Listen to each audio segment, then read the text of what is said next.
You know how I got land? I was homeless. And I used to fish all the time. I wasn't fishing playing. I was fishing catching fish because I drive to a rest area because I kept charcoal in my trunk. And when I got to them little grills on the side of the rest area, I'd take my charcoal and I'd fry my fish. But I was always fishing somewhere illegally because I ain't own no lake or nothing. And I catch a string of bass, probably get 6, 7 on there. Hey, what are you doing over here? Get away, get out of here. I pull my string up. Hey, them fish don't belong to you. Let them fish go. I got to take all them fish off the hook and throw it back in the water. He didn't know, man, that I'm trying to eat, but I can't break no law, so I got going by my business. So first thing I said, I told God, I said, when I get me some money, I'm going to buy me a piece of land. Because I just want a piece of land where can't nobody run me off. I just want something I can stand on. This here piece belonged to me. So this how I did it. I was reading something one day, and I said, man, how much land is on earth? So I looked it up. It's a little over 36 billion acres of land on earth. At the time, it was between 5 and 6 billion people on earth. It's a little over 8 billion now. So I did a little hood math. I said to myself, if it's 36 billion acres of land and it's 6 billion people, just to me, everybody ought to have 6 acres of land. It was a scripture my mom used to tell me about all the time. She said, you have not because you ask not. So guess what I started asking for? 6 acres of land. Just wanted 6. So I messed around and got my first piece of money. I got me a check for about $115,000. So first thing I did, went to Dallas, Texas, said I'm gonna buy me some land. I found a piece of land, I thought it was perfect. Had a fishing lake at the end of it because I love to fish. I said, man, this piece I'm gonna buy right here. Let me talk to somebody. I was with a real estate agent. I said, how much is this? He said, it's $250,000. I can't afford this.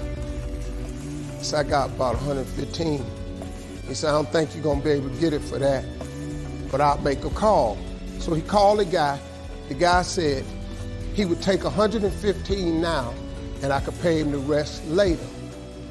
And before I did it, I said, hey man, let me ask you something. How much land is that? He said, oh, that's 6 acres. It was 6 acres. I got ready to sign it up. The real estate agent said, Mr. Harvey, before you sign it, I want you to think about it. I want to show you something else. So he took me over to this dude's house. I never met this guy. He came outside, he's a hillbilly. He's just country.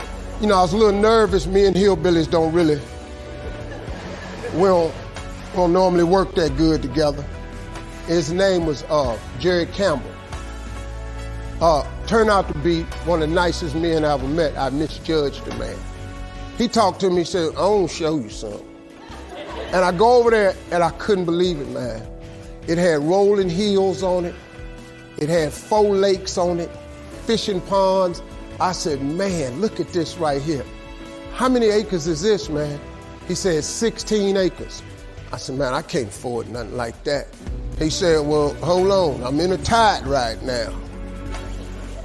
How much you got? I said, well, I was gonna do this other piece of land. I got 115, I'm gonna pay now. And if you give me a year to pay out the rest of it, I could buy it from you like that. He said, tomorrow morning, if you bring me a $115,000 check, I'm gonna give you this land. So I got the 16 acres of land the next day. So I said, wow, that's how it worked. You have not because you ask not. I asked for 6. Soon as I was gonna buy the 6, he put some grace on it. Next thing you know, I got 16 for the same money.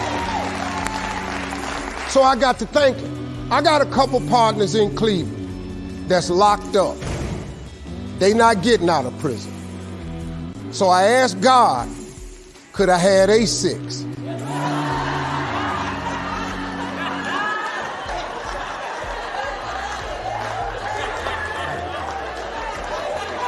They not getting out. They got 6 coming. Hey, Lord, can I have they 6? So you know what he did? Some land opened up next to it. I bought 18 more acres. I bought it. So I went back up to Cleveland. I was hanging out one day. My boys was on the corner. I told them, I said, look, man, I can't hang out on corners no more. I'm trying to get my TV career started. Oh, you done changed, man. This what's happening. So now you done got this little money. You done forgot where you from. I said, okay, hey, Lord, can I have A6 too? So I see right now. Yeah, I see what's happening right there. They ain't finna go nowhere. So I kept asking for everybody I thought wasn't gonna ask for A6. I asked for A6. I ended up owning almost 300 acres of land in Denton County, Texas. But I just kept on, man. Just kept on with it. I just kept the faith. I kept believing. I kept asking him. I kept wanting. God got great life for you, man. But you're going to have to ask for it. And when you ask for it, you're going to have to believe it. After you believe it, you got to put your work in. Now, if you don't want to do the work that it takes to be successful, this man with his success, if you knew how hard he worked, if you knew the hours he put in, the hours his daddy put in, if you knew what it really took, it's daunting.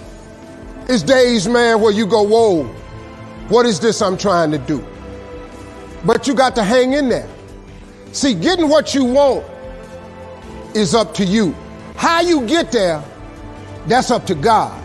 See, the problem with you is you trying to figure out how to do something. Listen to this. The how-to ain't none of your business. The Bible don't tell you to figure nothing out. It say ask, believe, and receive. Now, see, you keep going down these churches, they keep telling you this, but you ain't listening. I'm asking you to listen. You can turn your life around if you change your attitude. You change your attitude, you change your altitude. Stop sitting in here with a life of mediocrity when that ain't what God created you for. Now, you might not want this life. You might not want what it takes to get here. But if you want this life, you got to put in your work. You got to put it in. You got to stay prayerful. You got to never give up. You got to talk God every day. Now, if that ain't what you want to do, then good luck. You keep doing what you've been doing, you're going to keep getting what you've been getting. I would try something else if I was y'all. I appreciate y'all coming. Thank y'all very much.